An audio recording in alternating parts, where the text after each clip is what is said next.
వచ్చేసరికి అరకు, లంబసింగి, వైజాగ్ ఈ 3 ఒక 3 డేస్లో ఎలా కంప్లీట్ చేయాలన్నది డీటెయిల్ ప్లానింగ్ చూద్దాం ఒకసారి. ఫస్ట్ వచ్చేసరికి మనం కవర్ చేసే ప్లేసెస్ వచ్చేసరికి లంబసింగి, అరకు, బొర్రా కేవ్స్ అండ్ వైజాగ్. అంటే మెయిన్ ప్లేసెస్ చెప్తున్నా, ఇంకా డీటెయిల్గా నెక్స్ట్ స్లైడ్లో చూద్దాం. ఫస్ట్ వచ్చేసరికి ఇప్పుడు మన లొకేషన్స్ అంటే ఇప్పుడు వైజాగ్, విజయనగరం ఆ ఏరియాస్లో కంటే ఈ ప్లాన్ అంత అవసరం ఉండదు. సో మనం ఒక స్టార్టింగ్ పాయింట్ అనేది పెట్టుకోవాలి కాబట్టి రాజమండ్రి అనేది నేను ఒక స్టార్టింగ్ పాయింట్ కింద అడ్రస్ని తీసుకొని చెప్తాను. ఇప్పుడు ఫస్ట్ రాజమండ్రి నుంచి స్టార్ట్ అయితే మనం కవర్ చేసే ప్లేసెస్ వచ్చేసరికి లంబసింగి, అరకు వయ పాడేరు అండ్ బొర్రా కేవ్స్ చూసుకొని అలా వైజాగ్ రీచ్ అయ్యి మళ్ళీ రిటర్న్ అనమాట. సో దీనికి డీటెయిల్గా ఫస్ట్ డే 1 ఎలాగా, డే 2 ఎలాగా, డే 3 ఎలాగా అలా లైక్ వైజ్ మొత్తం అంతా విడిగా నేను చూపిస్తాను నెక్స్ట్ స్లైడ్. ఫస్ట్ డే 1 వచ్చేసరికి మనం ఫస్ట్ రాజమండ్రి నుంచి స్టార్ట్ అయితే లంబసింగి రీచ్ అవ్వాలి. ఈ లంబసింగి రీచ్ అవ్వడానికి 2 వేస్ ఉన్నాయి. అంటే మేము ట్రావెల్ చేసినప్పుడు వెళ్ళిన వే వచ్చేసరికి వయా అలమంచిల మీద వెళ్ళాం. అయితే ది బెస్ట్ రూట్ వచ్చేసరికి తుని నుంచి వెళ్తే దీనికి దానికి డిఫరెన్స్ వచ్చేసరికి 40 కిలోమీటర్స్ డిఫరెన్స్ ఉంటుంది. ఆ 40 కిలోమీటర్స్ ఇది తక్కువ అనమాట. అంటే ఇది 172 కిలోమీటర్స్ అయితే 216 కిలోమీటర్స్ అవుతుంది. సో ఇది బెస్ట్ రూట్. ఇది మేము ఏంటంటే మా ప్లానింగ్లో లేదు కానీ కాకపోతే మేము వెళ్ళాం. సో ఇది స్కిప్ చేసి ఈ రూట్ మనం వెళ్తే బెస్ట్ అనమాట. అంటే ఇప్పుడు మీరు ఈరోజు స్టార్ట్ చేస్తే ట్రిప్ అనమాట, మధ్యాహ్నం నుంచి స్టార్ట్ చేసుకుంటే ఆఫ్టర్నూన్ రాజమండ్రి నుంచి స్టార్ట్ అయితే తుని, లంబసింగి రీచ్ అయ్యేటప్పటికి ఒక 5 to 6 అవర్స్ జర్నీ అనమాట. 4 to 5 అవర్స్ ఆ జర్నీ. అంటే మీరు స్టాప్స్ తీసుకుంటే 6 అవర్స్ పడుతుంది మహా అయితే. సో ఇక్కడ ఆఫ్టర్నూన్ స్టార్ట్ అయితే మీరు నైట్ 7 ఆ టైం కల్లా రీచ్ అవ్వగలరు. సో ఆ టైంకి రీచ్ అయితే మీకు లంబసింగిలో రిసార్ట్స్ కూడా ఉంటాయి. ఆ రిసార్ట్స్ కూడా నేను సజెస్ట్ చేస్తాను మేము వెళ్ళిన రిసార్ట్. సో చూద్దరు ఒకసారి నెక్స్ట్ స్లైడ్. ఇప్పుడు లంబసింగిలో వచ్చేసరికి ప్లేసెస్ ఏంటంటే ఫస్ట్ ఒకసారి రిసార్ట్ మేము స్టే చేసిన రిసార్ట్ వచ్చేసరికి దీని ద వుడ్స్ ప్రీమియం రిసార్ట్స్. ఇదేంటంటే ఒక ప్రమోషన్ అనేది కాదు కానీ జస్ట్ ఒక రెఫరల్గా ఉంటుందని చెప్తున్నా. మేము ఇదేంటంటే కరెక్ట్గా ఏదైతే లంబసింగి వ్యూ పాయింట్ ఉందో దానికి ఆపోజిట్ వచ్చేసరికి ఈ రిసార్ట్స్ అనమాట. ఈ రిసార్ట్స్ తీసుకుంటే దగ్గరగా ఉంటుంది అని అంతేగాని ఇంకా మీ ఇష్టం, ఆప్షనల్ అది. సో ఇది ఒక రిసార్ట్ మేమైతే ఇక్కడ స్టే చేసాం. ఇది కాస్ట్ వచ్చేసరికి మేము ఆఫ్ సీజన్లో వెళ్ళాం. సీజన్లో అయితే రేట్ ఎక్కువ ఉండొచ్చేమో కానీ మాకైతే 1500 ఆ రేట్లో వచ్చింది అది. సో ప్లేసెస్ చూపిస్తా ఫస్ట్ బిఫోర్ స్లైడ్. ఇప్పుడు లంబసింగిలో మెయిన్ వచ్చేసరికి వ్యూ పాయింట్ అయితే దీని ఏమంటారంటే టాప్ వ్యూ పాయింట్ ఇది. ఈ వ్యూ పాయింట్ వచ్చేసరికి చెరువులవాన వ్యూ పాయింట్ అని ఉంటుంది. ఈ టాప్కి వెళ్తానికి మిడిల్గా ఫస్ట్ ఇక్కడికి వెళ్తాం. ఇదంతా ఎలా ఉంటుందంటే మొత్తం ఒక మబ్బులన్నీ కమ్మినట్టు అంతా బెస్ట్ వ్యూ ఉంటుంది. దీని యొక్క బెస్ట్ సీజన్ ఏంటంటే టైం వచ్చేసరికి నవంబర్ మంత్ నుంచి స్టార్ట్ అవుతుంది. ఎందుకంటే ఫాగ్ అంతా అప్పటి నుంచి ఉంటుంది కాబట్టి. రైనీ సీజన్లో వెళ్తాం అనేది అంత పర్ఫెక్ట్ కాదు. సో నవంబర్ మంత్ నుంచి ఫిబ్రవరి మంత్ అయితే ది బెస్ట్ అనమాట. అక్కడ ఇంకొక ప్లేస్ ఏంటంటే స్ట్రాబెరీ ఫార్మ్స్ ఉంటాయి లంబసింగిలో. ఈ 2 ప్లేసెస్ మనం ఇది ఎర్లీ మార్నింగ్ కంపల్సరీ ట్రెక్కింగ్ ఉంటుంది. ఇంకొకటి జీప్ కూడా ఉంటుంది. మనం ట్రెక్కింగ్ చేయలేము అనుకుంటే అక్కడ కింద జీప్ మాట్లాడుకుంటే జీప్తో పైకి తీసుకెళ్తారు. సో ఇప్పుడు దీనికి పైకి ఒకవేళ ట్రెక్కింగ్ చేసేలా అయితే 50 minutes ట్రెక్కింగ్ ఉంటుంది. ఆ ట్రెక్కింగ్ అనేది కొద్దిగా మనం ఒక వాటర్ బాటిల్ అటువంటివి ఉంటే ఈజీగా ఎక్కేయచ్చు. కొన్ని ఎక్కలేము అనుకుంటే కనుక అక్కడ కిందనే జీప్స్ ఉంటాయి, దాన్ని బట్టి మాట్లాడుకొని పైకి వెళ్ళచ్చు. ఈ వ్యూ పాయింట్ దగ్గర పైన వచ్చేసరికి మనకి జస్ట్ కాఫీస్, టీస్ తినడానికి అయితే టిఫిన్ అయితే ఉండదు కానీ బిస్కెట్స్ అలా స్నాక్ ఐటమ్ అయితే ఉంటుంది. మీకు టిఫిన్స్ అన్నీ చేయాలంటే ఫస్ట్ ఈ వ్యూ పాయింట్ చూసుకొని వచ్చేసి రిటర్న్ కిందకు వచ్చిన తర్వాత ఇప్పుడు నేను ఏదైతే రిసార్ట్ చెప్పానో అక్కడ నుంచి 1 kilometer అవేలో టిఫిన్స్ అన్నీ అవైలబుల్ ఉంటాయి. అక్కడ టిఫిన్స్ ఎప్పుడైతే చేసుకున్నారో నెక్స్ట్ వచ్చేసరికి స్ట్రాబెరీ ఫార్మ్స్ ఉంటాయి. స్ట్రాబెరీ ఫార్మ్స్ రిసార్ట్కి 1 kilometer ఇటువైపు ఉంటుంది. ఆ స్ట్రాబెరీ ఫార్మ్స్ విజిట్ చేస్తారు. చేసిన తర్వాత అక్కడికి డే 1 ఇప్పుడు మీరు ఫస్ట్ జర్నీ చేసిన అసలు డే కింద లెక్క వేయకుండా ఉంటే ట్రిప్ స్టార్ట్ అయిన దగ్గర నుంచి డే 1 కింద ఇది పెట్టుకుంటే డే 1లో స్టార్టింగ్ ఇది కవర్ చేస్తారు. నెక్స్ట్ ఇక్కడి నుంచి మనం వెళ్ళాల్సింది నైట్కి అరకు చేరుకోవాలి. అరకు ఏమేమి కవర్ చేసుకుంటూ చేరుకుంటాం అన్నది నెక్స్ట్ స్లైడ్లో చూపిస్తాం. ఇప్పుడు లంబసింగిలో మనం వ్యూస్ అన్ని చూసుకుంటాం. అంటే ఏదైతే స్పాట్స్ ఉన్నాయి అన్ని విజిట్ చేసిన తర్వాత ఇక్కడి నుంచి మనం అరకు రీచ్ అవ్వాలి. ఈ అరకు రీచ్ అయ్యే మధ్యలో మనం వయా పాడేరు నుంచి వెళ్ళాలి. ఇది ఒకటే రూట్. డిస్టెన్స్ వచ్చేసరికి పాడేరుకి వచ్చేసరికి 39 kilometers ఉంటుంది. ఈ లంబసింగి నుంచి పాడేరు వెళ్ళే మధ్యలో మనకు ఒక వాటర్ ఫాల్ ఉంటుంది. ఒక బెస్ట్ స్పాట్ అనమాట వాటర్ ఫాల్స్లో. ఆ రూట్లో ఉండే వాటర్ ఫాల్స్లో ఇది ది బెస్ట్ అనమాట. ఈ కొత్తపల్లి వాటర్ ఫాల్స్ ఫస్ట్ అసలు ఎలా ఉంటుందో చూపిస్తాను. Next slide. ఇది కొత్తపల్లి వాటర్ ఫాల్స్ అనమాట. దీనికి వచ్చేసరికి ఇది టైమింగ్స్ వచ్చేసరికి 9 నుంచి మార్నింగ్ ఈవినింగ్ 5 వరకు ఉంటుంది. ఎంట్రీ ఫీ కూడా ఉంటుంది, అది 25 నుంచి 50 రూపీస్ అంత ఉంటుంది per person. Next before slide. ఇప్పుడు ఇది కవర్ చేసుకున్నా అంటే మనం లంబసింగి నుంచి కొత్తపల్లి వాటర్ ఫాల్స్కి వెళ్ళేటప్పటికి ఒక 50 మినిట్స్ 40 మినిట్స్ అలా పట్టింది. అవి చూసుకొని మనం ఈ ఆఫ్టర్నూన్ కల్లా పాడేరు రీచ్ అయితే పాడేరులో ఫుడ్ దొరుకుతుంది. అది కొద్దిగా ఒక సిటీ ఒక టౌన్లో ఉంటుంది. అక్కడ మనం ఫుడ్ చేసిన తర్వాత నెక్స్ట్ మనం ఈవినింగ్ కల్లా అరకు చేరుకుంటే అరకులో కవర్ చేసే ప్లేసెస్ ఉన్నాయి. సో మనం ఇక్కడ పాడేరు ఒక 2 ఆ రేంజ్లో 1-2 ఆ టైంకి మనం రీచ్ అయితే కనుక అక్కడి నుంచి అరకు రీచ్ అవ్వడానికి మళ్ళీ మనకి 2 to 3 అవర్స్ టైం పడుతుంది. సో ఈవినింగ్ 5 కల్లా మనం అరకు రీచ్ అయ్యేలా చూసుకుంటే అరకులో విజిట్ చేసే ప్లేసెస్ కొన్ని ఉన్నాయి. అరకులో వాటర్ ఫాల్స్ కూడా ఉన్నాయి. అవి డే 2లో కవర్ చేస్తాం కాబట్టి ఫస్ట్ మనం వెళ్ళేటప్పటికి నైట్ అయిపోద్ది మ్యాక్సిమం.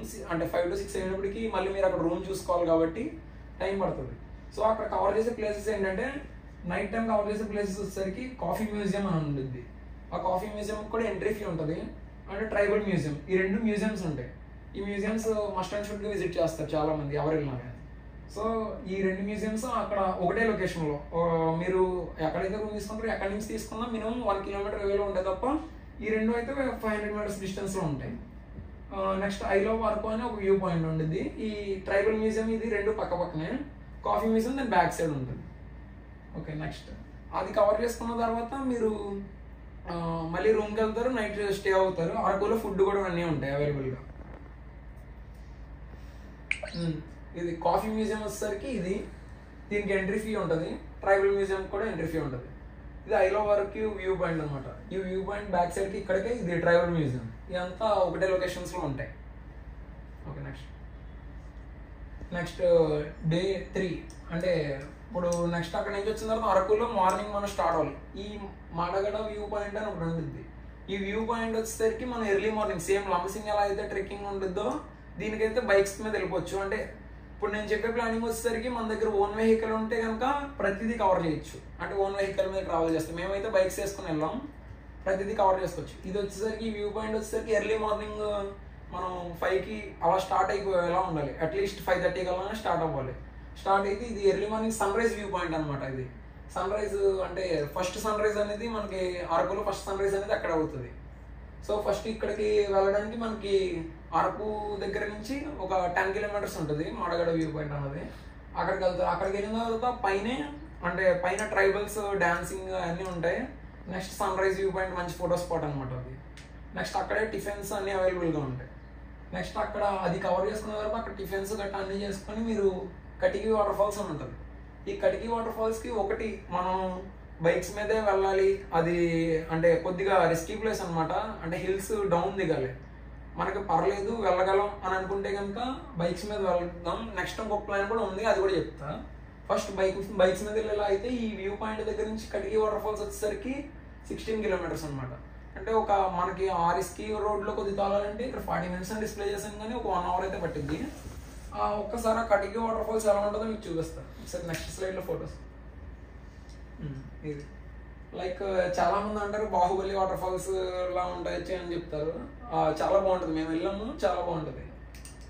ఈ వాటర్ ఫాల్ వచ్చేసరికి ఇప్పుడు అయితే టూ టైప్స్ ఆఫ్ ట్రాన్స్పోర్ట్ ఉంటుంది. ఒకటి మనం ఓన్ ట్రాన్స్పోర్ట్ మనం వెళ్ళాలి అనుకుంటే రిస్క్ చేసి వెళ్ళవచ్చు అంటారు. మరీ అంత రిస్క్ చేసేలా ఏముండదు కానీ బాగానే ఉంటుంది. డ్రైవింగ్ పర్ఫెక్ట్గా తోలగలం అనుకుంటే కనుక వెళ్ళొచ్చు. లేదు అంటే నెక్స్ట్ ఆప్షన్ తర్వాత చెప్తాను. ఒకసారి బిఫోర్ స్లైడ్.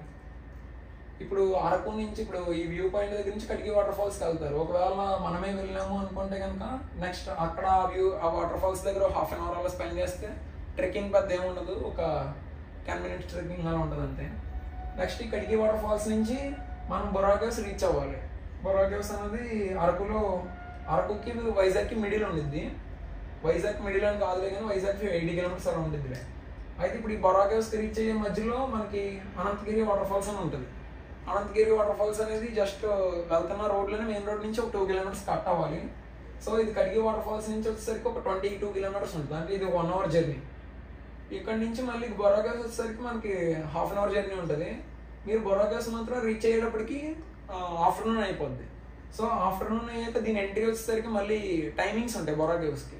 ఆ టైమింగ్స్ ఒకసారి నేను ఇక్కడ డిస్ప్లే చేయలేదులే కానీ చూసుకొని వెళ్ళండి. ఒకవేళ బొర్రాకేవ్స్ క్లోజ్ చేసే టైం అయిందంటే కనుక బొర్రాకేవ్స్ దగ్గరే మనకు ఫుడ్ అన్నీ అవైలబుల్గా ఉంటాయి. ఓకే, ఆఫ్టర్నూన్ మనం లంచ్ అన్నీ ఇక్కడ బొర్రాకేవ్స్ దగ్గర కవర్ చేసుకున్న తర్వాత ఈ బొర్రాకేవ్స్ దగ్గర నుంచి మనం వైజాగ్ రీచ్ అవ్వాలి. వైజాగ్ వచ్చేసరికి మనం ఈవినింగ్ కల్లా రీచ్ అవ్వాలనేది మన టాస్క్ ఇక్కడ. ఎందుకంటే ఈవినింగ్ కల్లా రీచ్ అయితే మీరు అక్కడ మళ్ళీ రూమ్ ఫైండ్ అవుట్ చేసుకోవాలి. అండ్ మళ్ళీ వైజాగ్ దగ్గర కొన్ని నైట్ టైం తిరిగే ప్లేసెస్ అంటే బీచ్ రోడ్డు గట్టి ఉంటాయి. సో ఇక్కడ బొర్రాకేవ్స్ దగ్గర వచ్చేసరికి మనకి మినిమం 1 అవర్ టైం పడుతుంది బొర్రాకేవ్స్ మొత్తం కవర్ చేసుకోవాలంటే. బాగుంటుంది, కిందన అంతా లెంత్ ఎక్కువ ఉంటుంది. సో ఇది 1 అవర్ టైం అయితే పడుతుంది. ఇక్కడ నుంచి మనం వైజాగ్ వచ్చేసరికి 80 కిలోమీటర్స్ డిస్టెన్స్. 80 కిలోమీటర్స్ అంటే యావరేజ్గా మనం యావరేజ్ స్పీడ్లో వెళ్ళినా కానీ 3 అవర్స్ అయితే టైం పడుతుంది. సో 3 అవర్స్ కల్లా మీరు వైజాగ్ రీచ్ అవ్వగలిగితే నైట్ ఈవినింగ్ నాకు తెలిసి 6 అలా అవుతుంది. మనం రూమ్ గట్రా ఫైండ్ అవుట్ చేసుకోవడానికి మినిమం 1 అవర్ టైం పడుతుంది. కాబట్టి మోస్ట్లీ మేమైతే వచ్చేసరికి వైజాగ్లో ఎన్ఐడి జంక్షన్ ఉంటుంది. ఎన్ఐడి జంక్షన్ దగ్గర రూమ్ తీసుకున్నాం. అక్కడ రూమ్స్ ఎక్కువ ఉంటాయి. సో అది ఒక సజెషన్ అనేది మీరు చూసుకోండి. నెక్స్ట్ ఇప్పుడు వైజాగ్ రీచ్ అయిన తర్వాత మనం వైజాగ్ రూమ్ తీసుకున్న తర్వాత మీరు నైట్ ఆర్కే బీచ్ ఉంటుంది. ఆర్కే బీచ్ నేను చెప్పిన ప్లేస్ అయితే ఎన్ఐడి జంక్షన్ నుంచి అయితే 4 కిలోమీటర్స్ అనమాట. So night time RK beach చాలా బాగుంటుంది, అక్కడికి వెళ్ళండి. అది తర్వాత అది విజిట్ చేసుకున్న తర్వాత నైట్ డిన్నర్ కంప్లీట్ చేసుకోవాలి. కాబట్టి వైజాగ్లో ఫేమస్ ఈట్ స్ట్రీట్ ఉంటుంది. ఈట్ స్ట్రీట్ అంటే నైట్ టైం మొత్తం అన్ని ఫుడ్ కోర్ట్స్ అవైలబుల్గా ఉంటాయి.